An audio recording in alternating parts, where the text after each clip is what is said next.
Oiê, chicos, que tal? Bien? Bom, hoje na nossa aula vamos falar sobre verbos regulares em presente de indicativo, ou em espanhol, verbos regulares em presente de indicativo.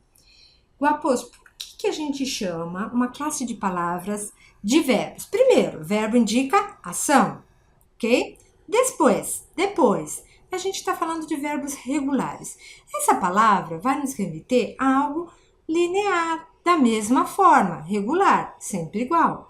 Vai acontecer, então, que verbos regulares, eles vão se manter iguais na raiz do verbo. Oh, maestra, guapos, ¿qué quiere decir, entonces, raiz do verbo? Vou mostrar para vocês. Aqui nessa tabela, eu coloquei um modelinho que é o verbo cantar, que é igual ao verbo português. Cantar em espanhol, cantar em português.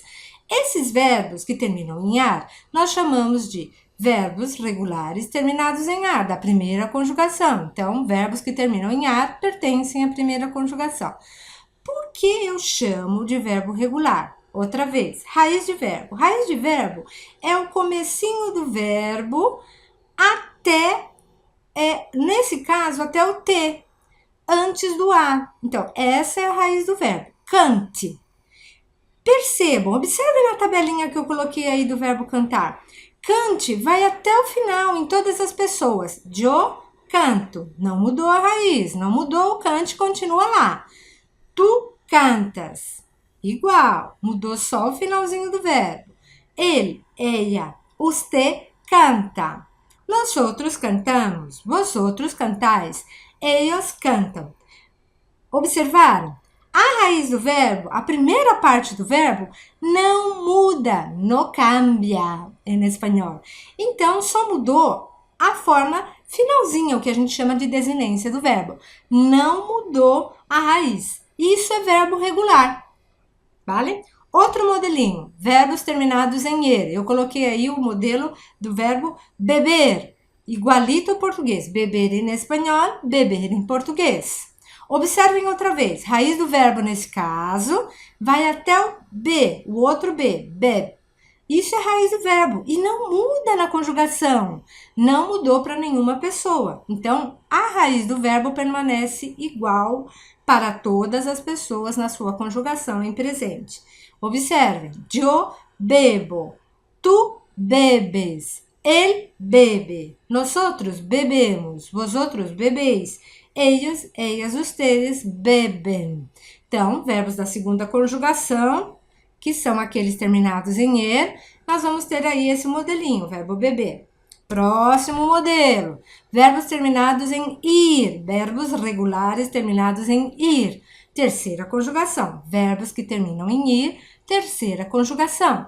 Eu usei o modelinho verbo partir, ok? Eu parto, tu partes, él parte, nosotros partimos, vosotros partís, ellos partem. Observaram outra vez? Raiz do verbo, que nesse caso vai até o T, part, é igual para todas as pessoas, tá? O que vai acontecer é a concordância, quer dizer, o casamento entre a pessoa e o finalzinho do verbo. Eu canto. Tu cantas. A mesma coisa com todos os verbos que eu coloquei aí. Vamos dar uma geral na tabela completa? Mira lá, verbos terminados em ar, usei o cantar. Verbos terminados em er, usei o verbo beber. E verbos terminados em ir, eu usei o partir. Aí você me pergunta, por que você chama isso de modelo, esses verbos de modelos? Porque a partir desse verbo, eu tenho outros, um montão, outros verbos que também têm uma conjugação da mesma forma. Querem ver? Verbo bailar. Bailar termina em ar. Qual é o meu modelo? O verbo cantar. Então, eu vou conjugar bailar da mesma maneira que eu conjuguei cantar. Pro, maestra, explica. Assim, ó, observem. Eu bailo. O que mudou? Finalzinho do verbo e a raiz que é bail continua igual. Eu bailo, tu bailas, ele baila, nosotros bailamos, vosotros bailais, ellos bailan. Perceberam? Cantar, bailar, hablar e um montão de outros são iguais na sua forma de conjugação. Verbo beber, meu modelo. Quer ver outro verbo que é igual à conjugação? Verbo comer, também igualito ao português e em espanhol. Eu como, tu comes, ele come, nosotros comemos, vosotros comeis, eles comem. Observaram? A raiz do verbo comer, come, ficou igualzinha do começo ao fim da conjugação. Mudou somente o final, que é a concordância entre pessoa e conjugação. Outro modelinho, verbo partir. Vamos usar um outro verbo que tem a mesma forma de conjugação. Verbo vivir, que é o verbo viver em português. Vivir em espanhol, viver em português. Vamos lá, vivir. Eu vivo, tu vives, ele vive, nosotros vivimos, vosotros vivís, ellos vivem. Então, a raiz do verbo, vive, né, até o V, continua igual para todas as pessoas. Bien, chicos? Esta foi a nossa classe, a nossa aula sobre verbos regulares em presente de indicativo. Bien? Adiós, besitos!